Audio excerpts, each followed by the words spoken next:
Ha llegado la hora de comprender la necesidad de cristalizar dentro de sí mismo eso que se llama alma. Incuestionablemente, solo aquellos que se resuelven a apoyar esta senda crística del gnosticismo podrían cristalizar el alma, salvarse del abismo y de la muerte segunda. El gnosticismo se encuentra seria y profundamente interesado en esta situación de la salvación humana. En nombre de la verdad, tenemos que reconocer que el problema de la salvación humana es un verdadero rompecabezas chino, muy difícil de resolver. Jesús, el Cristo, hace énfasis en la tremenda dificultad de entrar al reino de los cielos y lograr la salvación eterna. Es urgente, hermanos, cristalizar alma si es que realmente queremos salvarnos. Ya hemos dicho que el ser humano solo tiene encarnado un embrión de alma. También hemos enfatizado sobre la necesidad de fortificar este embrión y luego encarnar el alma. Ahora, en esta clase que llamaremos la cristalización del alma, es bueno aclarar que esto de cristalizar el alma significa en el fondo ser asimilados, devorados, como decían los códices de Nahua, por el tigre de la sabiduría. Necesitamos que el tigre de sabiduría nos devore. Ese tigre es el íntimo, nuestro real ser. Los aztecas dicen que la primera raza que hubo en el mundo fue devorada por los tigres. En Yucatán existía el templo de los tigres. Quetzalcóatl, con sus garras de tigre, atrapa el corazón humano. En todos los templos de misterios de Indoamérica no falta el culto al tigre. La orden de los caballeros tigres fue muy sagrada en el México azteca. Resulta interesante recordar que en el templo de los sacrificios se le ofrecía el corazón de las doncellas a los dioses. En realidad, esto en la época de oro de los aztecas no acaecía de manera física. Fue en la época de decadencia que los aztecas, ya metidos dentro de la entropía, dentro de la involución, pasaron de la alegoría real a tomar esta cuestión de los sacrificios humanos como una situación completamente tridimensional. Pero si nos concretamos En lo que son los sacrificios humanos, tenemos que comprender la necesidad de la ley del sacrificio. Todo esto encierra un sentido esotérico que los ignorantes ilustrados de este siglo no entienden. Es claro que nosotros jamás hemos aprobado los sacrificios humanos. No está de más decir que dichos sacrificios fueron bárbaros, porque millones de niños y doncellas sacrificados a los dioses, cuadros espantosos de dolor, eso realmente es abominable. Empero, cuando se habla de sacrificios humanos, cuando se dice que tenemos que lavarnos nuestros pies con la sangre de nuestro corazón, estamos hablando de algo completamente revolucionario. Eso nos hace recordar el sacrificio del mártir del Calvario, del gran Kabir Jesús el Cristo. Por eso hemos de reflexionar esto de ofrecer el corazón sangrante a los dioses. Este hecho es tremendo cuando acaece nuestra naturaleza íntima. En realidad, el ser de cada uno de nosotros necesita tragarse el corazón del hombre, es decir, asimilarse, absorberse, devorarse a las humanas personalidades que ha fabricado eso que se llama alma. Resulta tremendamente cierto que el íntimo es como un árbol de muchas hojas. Cada hoja es una personalidad humana. El íntimo no tiene una sola personalidad como creen los pseudoesoteristas. El íntimo tiene varias personalidades y lo que es más asombroso es que las puede tener encarnadas en distintos lugares del mundo. Podemos ahora comprender el por qué muchos estudiantes que van despertando, que van eliminando eso del hipnotismo debido al órgano convertiguador, pueden verse al mismo tiempo en diversos lugares del planeta, realizando distintas labores en favor del íntimo, del Padre que está en secreto. Cuando una humana persona no fabrica alma, es lógico que se pierde, rueda al abismo.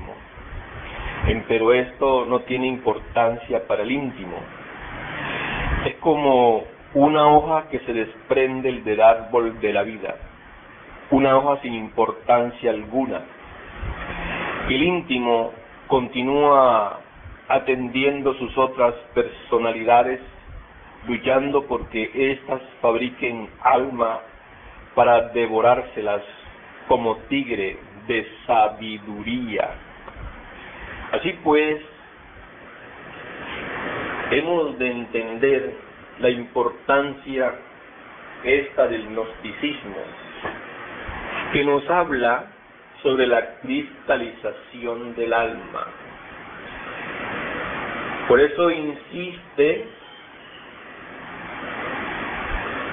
en la necesidad de eliminar el ego. En el Tíbet oriental, a los yoes se les denomina agregados psíquicos o simplemente valores, sean estos últimos positivos o negativos. Si pensamos en cada yo, como una persona diferente, podemos aseverar en forma enfática lo siguiente: dentro de cada persona que vive en el mundo, existen muchas personas. Incuestionablemente, dentro de cada uno de nosotros viven muchísimas personas diferentes, algunas mejores, otras peores. Cada uno de estos yoes, cada una de estas personas lucha por la supremacía, quiere ser exclusiva, controlada en forma terrible, viene a ejercer un dominio sobre nuestro cerebro intelectual o los centros emocional y motor cada vez que puede, mientras otro lo desplaza. La doctrina de los muchos yoes fue enseñada en el Tíbet oriental por los verdaderos iluminados, por los auténticos clarividentes. Cada uno de nuestros defectos psicológicos está personificado en tal o cual yo, y como quiera que tenemos millares y hasta millones de defectos psicológicos, ostensiblemente vive mucha gente en nuestro interior. En cuestiones psicológicas hemos podido evidenciar claramente que los sujetos paranoicos, ególatras y mitómanos por nada de la vida abandonarían el culto al querido ego. Incuestionablemente, tales gentes odian mortalmente la doctrina de los muchos yoes. Cuando uno quiere de verdad fabricar alma, o mejor dijéramos, cristalizar alma, necesita en verdad pues estudiar la doctrina de los muchos para poder eliminar esa doctrina dentro de nosotros. Así pues, hermano, estamos estudiando desde el punto de vista gnóstico esto que se llama el alma.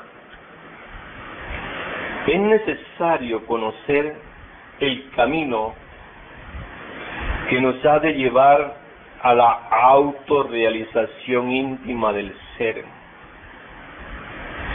Es urgente cristalizar en nosotros eso que se llama alma. Jesús el Cristo dijo: en paciencia poseeréis vuestras almas. Pero conviene, hermanos, entender qué cosa es esto que se llama alma. En nombre de la verdad, hemos de decir que el alma es un conjunto de leyes, principios, virtudes, poderes, etcétera, etcétera.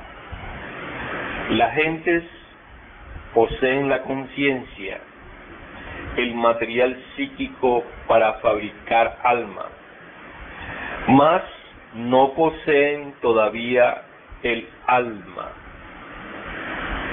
Incuestionablemente, quien quiera poseer alma debe desintegrar esos elementos inhumanos que en nuestro interior cargamos: ira, codicia, envidia, orgullo, pereza, gula, celos, mentiras, etcétera, etcétera. Recordemos a Virgilio, el autor de la Eneida, que dijo en esa obra: aunque tuviera 1000 lenguas para hablar y paladar de acero, no alcanzaría a enumerar todos vuestros defectos cabalmente. Los defectos, pues, son todos esos agregados psíquicos que parecen a los elementales de que hablan diversas organizaciones de tipo ocultista, y son la viva personificación de nuestros fatales errores. El Evangelio crístico habla clara y concretamente sobre el hecho de que Jesús de Nazaret arrojó del cuerpo de María Magdalena 7 demonios. Estos representan sin duda alguna los 7 pecados capitales que se multiplican incesantemente, como lo dice el Apocalipsis de Juan de Patmos. Tal afirmación de tipo evangélico quiere decir que el Cristo íntimo de María Magdalena arrojó de ella los diversos agregados psíquicos inhumanos que ella poseía. Cada uno de esos agregados está organizado de manera similar a la personalidad humana. Es decir, cada agregado posee 3 cerebros: intelectual, emocional y el motor instintivo sexual. Cada agregado parece una persona realmente. Si nosotros decimos que dentro de nuestra persona humana hay muchas personas viviendo, no estamos exagerando la nota, pues así es. Y todos esos agregados combaten mutuamente entre sí por la supremacía. Cada uno quiere ser el amo y aquel que se sobrepone a los demás, aquel que logra controlar los 5 cilindros de la máquina humana, en un instante dado se cree el único. Momentos después, sin embargo, es derrocado y otro ocupa su lugar. Es que en verdad ninguna persona es la misma durante media hora. Es increíble, pero así es. Por ejemplo, cuando se inició esta plática, aquí los hermanos presentes empezaron con un agregado.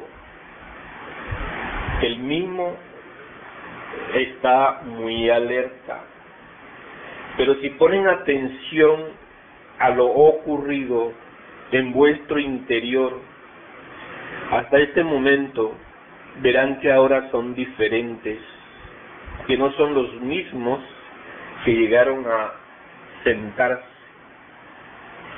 ¿Por qué?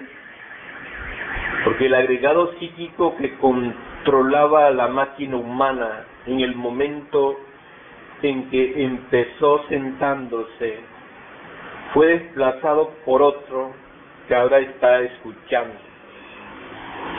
Si ustedes piensan que son los mismos que empezaron, estarían abusando de su mente y de la mía propia. Los agregados psicológicos están cambiando.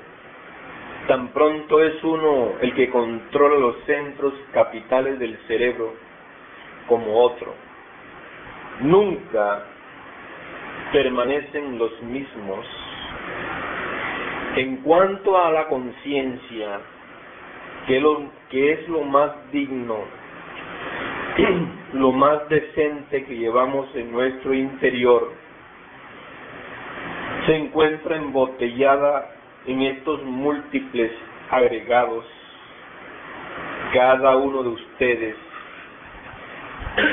como lo dice el Evangelio crístico, es una legión. Recordemos lo que el Maestro Jesús preguntó al poseso, según el Evangelio bíblico: ¿cuál es tu nombre? Y el poseído contestó: mi nombre es Legión. ¿Cuál es el nombre de los aquí presentes? Legión. No tenemos una verdadera individualidad, no la hemos logrado. La conciencia de cada uno duerme terriblemente. ¿Por qué? Porque se procesa en virtud de su propio embotellamiento. Entonces, esa conciencia se halla en estado de hipnosis y eso no se puede negar. En cuanto al alma en sí misma, ¿hemos logrado acaso cristalizarla? Si dijéramos que no tenemos un alma inmortal, estaríamos mintiendo. Dijéramos inconsciente o intelectualmente. Cada uno de nosotros tiene un alma inmortal. Lo que pasa es que no la poseemos. Cualquiera de nosotros podría tener un bello diamante guardado en alguna caja de seguridad. Posiblemente gozaríamos pensando que tenemos tal prenda, mas si la tuviésemos empeñada, no la poseeríamos. Sabríamos que tenemos la joya, pero tampoco ignoraríamos que en verdad no la poseemos. Muchas veces alguien recibe una bella herencia, sabe que la tiene, pero otra cosa es poseerla. El alma de nosotros, ¿dónde está? Pues allá por la Vía Láctea, se mueve en toda esta galaxia, pero uno que está aquí en esta plática no la posee, sabe que la tiene, pero una cosa es saber que la tenemos y otra es poseerla. En verdad, hermanos, vale la pena poseerla, pero ¿cómo lograríamos poseer alma? Pues desintegrando los agregados psíquicos. El alma y los agregados son incompatibles, como el aceite y el agua, no pueden mezclarse. Si nosotros no logramos desintegrar nuestros agregados psíquicos, viva personificación de nuestros agregados psicológicos, perdemos el alma. Con justa razón dijo Jesús el Cristo: ¿qué aprovecha a un hombre tener todos los tesoros de la tierra si pierde su alma? Pues de nada sirve. ¿Es posible perder el alma? Pues sí es posible. Quien ingresa en un mundo sin infiernos pierde su alma, eso es obvio. ¿Habría alguna forma como para no perder el alma? Claro que sí, cristalizándola en sí mismo, aquí y ahora. Por ejemplo, uno quebranta o desintegra los agregados psíquicos de la lujuria, cristaliza entonces esa virtud preciosa del alma, el de la castidad. Si uno desintegra los agregados psíquicos del egoísmo, entonces cristaliza dentro de cada uno de nosotros esa virtud extraordinaria del altruismo o del cristocentrismo. Al llegar a esta parte de nuestra conferencia, digo, muchos textos de tipo ocultista, esoteristas, etcétera, lo llevan a uno al orgullo místico, y eso es grave. Todas esas sectas protestantes, todas esas religiones o pseudo-religiones, pues ahí lo que encontramos son verdaderas personas poseídas por el orgullo místico. No está de más decirles a ustedes que connotados autores muy venerables afirman que nosotros somos dioses, así como en las sectas protestantes dicen los pastores, y así lo creen sus secuaces, que estamos salvados, que Cristo nos salvó, que Cristo se tomó para Él solo todos nuestros millones de pecados. Incuestionablemente, no es posible convertirse en un verdadero iluminado cuando se tiene orgullo, cuando se creen esas abominables mentiras. No podía pensarse jamás en un Dios cuando se es borracho, fornicario, adúltero, peleador, orgulloso, celoso, etcétera. Cada uno de nosotros es en verdad eso. Se encuentra mucho en algunos textos la afirmación terrible que el hombre es un dios. Necesitamos concretarnos a la realidad de los hechos, mirar lo que somos y forjarnos pues lo real de sí mismo. Hay que eliminar de nosotros todas esas ilusiones que tenemos de sí. No hay duda que nosotros comemos, bebemos, fornicamos, adulteramos, odiamos, criticamos, somos celosos, ladrones, mentirosos, etc. ¿Creen ustedes acaso en un Dios así? Es mejor decir, somos viles gusanos del lodo de la tierra, y estar convencido de lo que somos. ¿Queremos convencernos? Pues bastaría que fuéramos sinceros con nosotros mismos. Si examinamos cuidadosamente nuestra existencia, esta existencia que hemos vivido, descubrimos que no es nada de las maravillas del mundo. Si indagamos sobre nosotros mismos y sobre nuestra propia vida, preguntamos, ¿será de maravilla?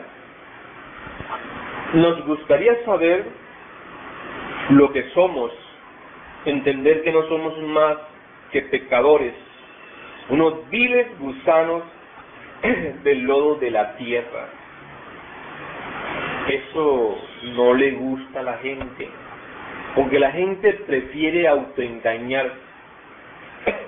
La gente quiere siempre, pues, vivir en el error, pero creyendo que se están salvando, que están salvadas. Así pues, comprendiendo todo esto, marchamos por el camino de la iniciación y de la humildad. Eso es importantísimo. Cuando uno desintegra en verdad esos agregados psíquicos del orgullo, cristaliza en uno la humildad, que es la virtud más preciosa para el estudiante gnóstico. Recordemos que para encarnar la sabiduría hay que ser humilde, y después de haberla encarnado hay que ser todavía más humilde. No solo existe el orgullo de la posición social, del capital, del linaje de familia, etc., sino que hay forma de orgullo más sutil y más dañina que todas esas formas que acabo de citar. Es en el orgullo místico, eso de creernos más sabios, el creernos que somos dioses, el creernos que nadie es más grande que nosotros, eso de creernos que somos grandes iluminados, grandes iniciados, etc. Eso es gravísimo en estos estudios. Esto es grave porque el orgullo nunca permitirá que tengamos correctas relaciones con las partes más elevadas del ser. Cuando uno no logra relacionarse con las partes más elevadas del ser, tampoco puede lograr, obviamente, la iluminación. Entonces, esa persona tendrá que conformarse con escuchar a los conferencistas y nunca gozará de la experiencia real. Al empezar estos estudios, necesitamos trabajar con el defecto del orgullo. Cada vez que nosotros eliminemos un agregado psíquico, cristalizará una virtud y por tanto una facultad, un don. Así es como poco a poco vamos cristalizando alma en nosotros. Esa alma que normalmente vive en la Vía Láctea, viajando, irá cristalizando poco a poco. Sin embargo, debemos afirmar que si el agua no hierve a 100 grados centígrados, no se cocina lo que debe cocinarse. Estamos hablando en forma parabólica. Esto quiere decir que hay que pasar por grandes crisis emocionales para desintegrar cada uno de los defectos de tipo psicológico. El venerable maestro Samael Aún Weor, nuestro director general, decía allá en México: conozco a una hermana que está trabajando terriblemente sobre sí misma, hasta con peligro de enfermarse del corazón. Trabaja con el autoarrepentimiento y llora diariamente. Nunca se ha creído más que nadie. Sin embargo, es el bodhisattva de un ángel.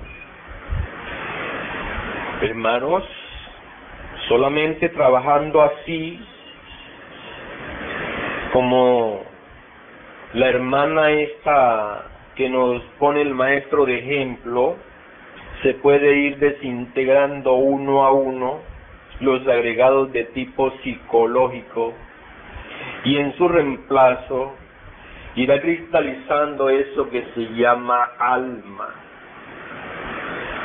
Quien consiga la desintegración completa de todos los agregados psíquicos que en su interior carga, cristalizará en sí mismo el 100% de su alma. Todo ese conjunto inapreciable de gemas, virtudes y atributos especiales, dones y cualidades de perfección, etc. Como dice también el venerable maestro Samael Aun Weor, hasta el mismo cuerpo físico debe transformarse en alma. Solo así se llega a donde hay que llegar. Ahora recuerdo también alguna enseñanza que nos diera el venerable maestro Samael. Él dice: conozco a muchos eruditos, grandes intelectuales que han bebido en todas las filosofías, ya sean del occidente y del oriente del mundo, que conocen el hebreo, el sánscrito y el griego, etc. Pero sufren lo indecible por no gozar de la iluminación, porque no han fabricado ellos todavía al Bodhisattva. Esta palabra Bodhisattva podrá sonarnos un poco extraña. Se trata de un término oriental. En Japón, China, India, Nepal, donde nació Gautama, el Buda, Shakyamuni, se denomina Bodhisattva, el alma cristalizada de un hombre. Es maravilloso ver cómo virtudes y poderes van cristalizando lentamente en la conciencia conforme se va liberando. Por algo hemos dicho que la conciencia es el material para cristalizar almas. Así lo dice la gnosis, así lo dice el gnosticismo universal.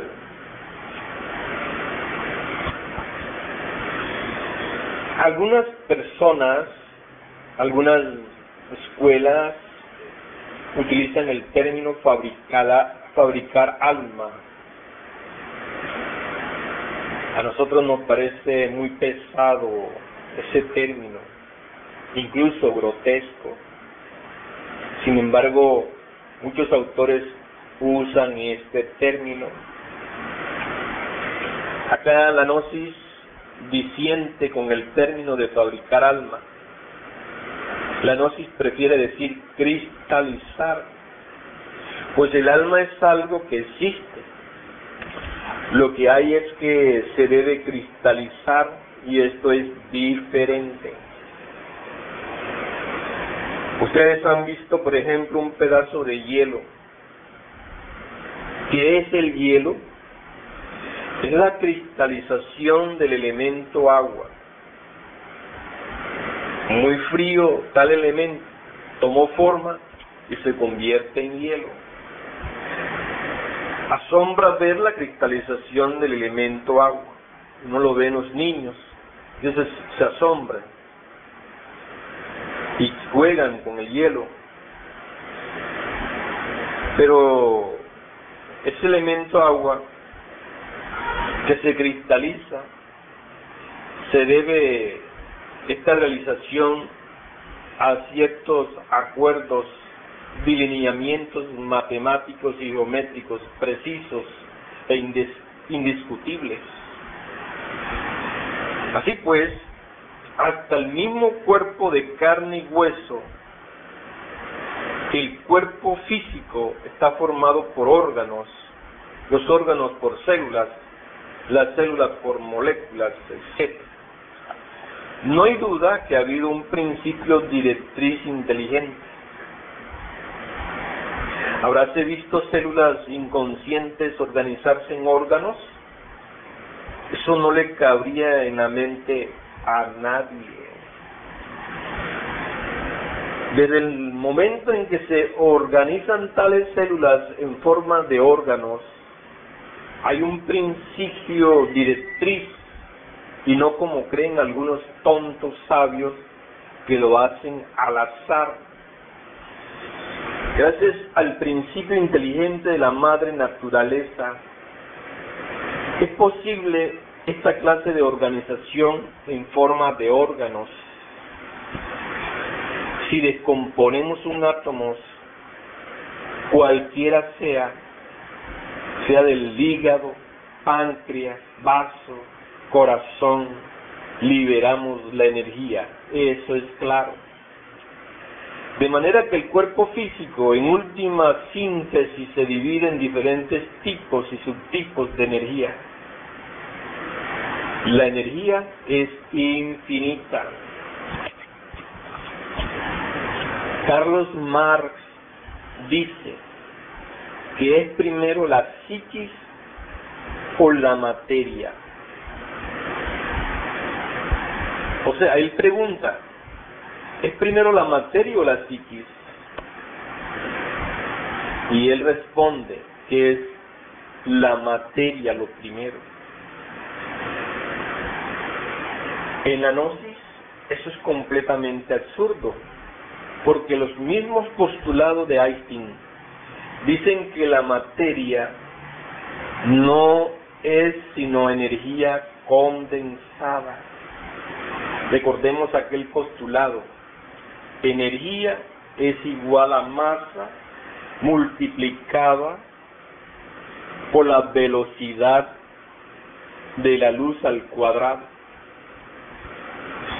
La masa se transforma en energía y la energía se transforma en masa. Entonces, preguntamos, ¿qué es lo primero que existe? Incuestionablemente, lo primero que existe es la energía, que luego cristaliza en masa. Entonces la psiquis, que es energía, en el sentido más completo de la palabra, es lo primero, y luego viene la masa. Veamos los mundos que giran alrededor del Sol. Son enormes masas, cada uno con un peso enorme, un volumen fantástico. Sin embargo, giran alrededor del Sol movidos por la energía solar. Si no fuera por la energía solar, esos mundos quedarían dislocados en el espacio, rodarían hasta chocar con algún cometa de otros mundos. Entonces sería la anarquía. Pero los mundos marchan ordenadamente. ¿Por qué marchan ordenadamente? Pues gracias a la energía solar pueden marchar de esa manera. ¿Quién los mantiene alrededor del Sol con exactitud? La energía. La energía centrífuga, la que los atrae, y la energía centrífuga, la que los aleja. Es entonces la energía la que los hace rotar alrededor de su eje. Entonces, preguntamos, ¿qué es lo primero? ¿La energía o la materia? Obviamente es la energía. La misma materia no existiría si no existiera la energía. Para que la materia exista, se necesita condensar la energía, puesto que la materia es energía condensada. En cuanto al organismo humano, lo primero que existe es la energía. Ella se inicia alrededor de los átomos que giran en sus centros nucleares. En la molécula ella permite que se realicen todas las funciones orgánicas, no solamente las reproductivas o químicas, sino también las que están relacionadas con las percepciones, etc. No sería posible concebir un cuerpo orgánico desprovisto de energía. ¿Cómo se relacionan los fenómenos catalíticos si no existiera la energía? La energía es lo primero y la materia es lo segundo. O sea, esa energía se le llama espíritu, conciencia o lo que se quiera, pero es lo primero. La realidad es que la energía es anterior a la materia. Existe el cuerpo vital y eso es demostrable. Ya les dije en una plática anterior que los rusos con un aparato especial lo han podido fotografiar y lo que es más, lo han estado estudiando en relación con el organismo físico.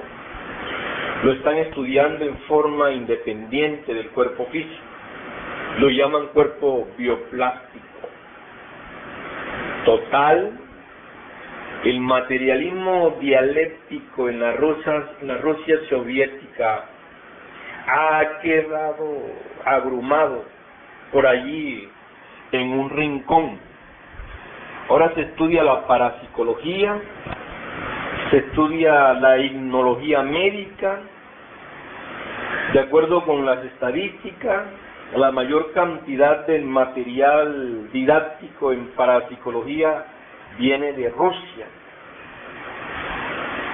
Esto ha molestado mucho a los chinos, que califican a los rusos de revisionistas. Pero es que los rusos ya pasaron por donde los chinos aún no han pasado. El cuerpo vital es el que sostiene todos los procesos de la vida orgánica.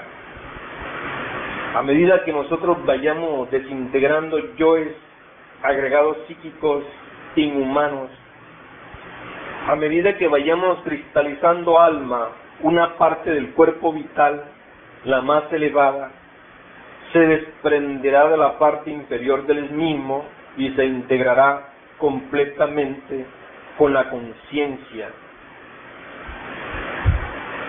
Y eso es extraordinario. Repitamos que el cuerpo vital tiene 4 clases de éteres. Éter químico, mediante el cual se realizan todos los procesos de asimilación y eliminación del cuerpo, así como los fenómenos catalíticos y de ósmosis. Éter de vida, mediante el cual es posible la reproducción de los seres vivientes. Pero hay 2 éteres superiores. Nos referimos al éter luminoso, que se relaciona con los fenómenos de percepción sensorial, y el éter reflector, que se relaciona con la imaginación consciente y la voluntad. Estos 2 éteres superiores se desprenden de los 2 inferiores para integrarse con la conciencia, en la cual resplandecen ya todas las virtudes del alma. Entonces nace el hombre etérico, el hombre Cristo, el hombre alma, el hombre espíritu, que puede salirse del cuerpo físico a voluntad. Se ha hablado mucho sobre los chakras de las manos y de los pies, sobre la lanzada de Longinus en el costado del Señor, sobre la corona de espinas, etcétera. Esos son los estigmas. En el cuerpo de Gautama, el Buda, también aparecen esos estigmas en sus manos y pies. Son vórtices de fuerzas magnéticas en el cuerpo vital. Se desarrollan completamente cuando los dos éteres superiores se desprenden de los dos inferiores. Y esos dos éteres organizados en la forma del hombre celestial, integrando con la conciencia revestida con las virtudes del alma, forman el hombre etérico. El hombre cristificado de la primera ronda, obviamente, pues,